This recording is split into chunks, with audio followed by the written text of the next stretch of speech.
ഹോസ്പിറ്റലൊക്കെ പോയി വന്നിട്ട് ഒരൊറ്റ ഉറക്കം അങ്ങോട്ട് ഇറങ്ങി. എണീറ്റപ്പോൾ സമയം 5 മണി. എന്തോ ഒന്ന് മറന്നിട്ടുണ്ടല്ലോ എന്ന് ആലോചിക്കുമ്പോഴാണ് ചോറ് കഴിക്കാൻ മറന്ന ഓർമ്മ വന്നത്.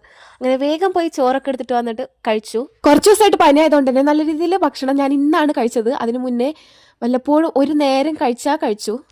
പുറത്തൊക്കെ നല്ല അടിപൊളിയായിട്ട് മഴ പെയ്തുകൊണ്ടിരിക്കുകയാണ്. സമയം 5 മണി കഴിഞ്ഞു. അതൊക്കെ കഴിഞ്ഞപ്പോഴാണ് ഒരാൾ എനിക്ക് ഇഷ്ടപ്പെട്ട ഒരു സാധനം, അതായത് നമ്മുടെ ഞാവൽപ്പഴം. ഇത് നേരത്തെ ഞാനൊരു വീഡിയോയിൽ കണ്ടിട്ടുണ്ടായിരുന്നു. അപ്പം ഞാൻ വിചാരിച്ചു ആരും എനിക്കിത് കൊണ്ടുതരാമെന്ന്. അപ്പം തന്നെ സാധനം കിട്ടുകയും ചെയ്തു. ഞാൻ ഒരെണ്ണം കിട്ടിയപ്പോൾ തന്നെ കഴുകി കഴിച്ചു. നല്ല അടിപൊളി ടേസ്റ്റ് ആയിരുന്നു. എന്നിട്ട് ഉപ്പും മുളക് പൊടിയൊക്കെ ഇട്ട് കഴിച്ചു. ഈ ഞാവൽപ്പഴം കഴിച്ചപ്പോൾ എനിക്ക് ആദ്യം ഓർമ്മ വന്നത് ഞാനൊരു 7ൽ 8ലൊക്കെ പഠിക്കുന്ന ഒരു സമയം. അതായത് ഞാൻ പഠിക്കുന്ന സ്കൂളിൻ്റെ മുന്നിൽ ഞാവൽപ്പഴത്തിൻ്റെ ഒരു മരം ഉണ്ടായിരുന്നു.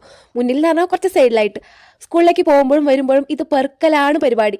ഇത്രയും വലുതല്ലെങ്കിലും നല്ല ടേസ്റ്റുള്ള ഞാവൽപ്പഴമായിരുന്നു. ഇതിനെക്കാട്ടും ടേസ്റ്റ് ഉണ്ടായിരുന്നു. അതൊക്കെ കഴിഞ്ഞപ്പോഴാണ് ഞാൻ സ്കൂളിൽ പഠിക്കുമ്പോൾ പോലും എൻ്റെ അസൈൻമെൻറ്റ്സ് ഒന്നും ഞാൻ മര്യാദയ്ക്ക് ചെയ്തിട്ടില്ല. ഇപ്പോൾ ഇവൻ്റെ ചെയ്തു കൊടുക്കലാണ് എൻ്റെ ടാസ്ക്. നാളെ ഗ്രീൻ ഡേ ആയതുകൊണ്ട് തന്നെ ഗ്രീൻ കളറിൽ എന്തെങ്കിലും ഒരു സാധനം കാണുമ്പോൾ ഇത് പലതായിട്ട് തോന്നുമെങ്കിലും ഇത് ശരിക്കും ഒരു സാധനമാണ് ഗൈസ്.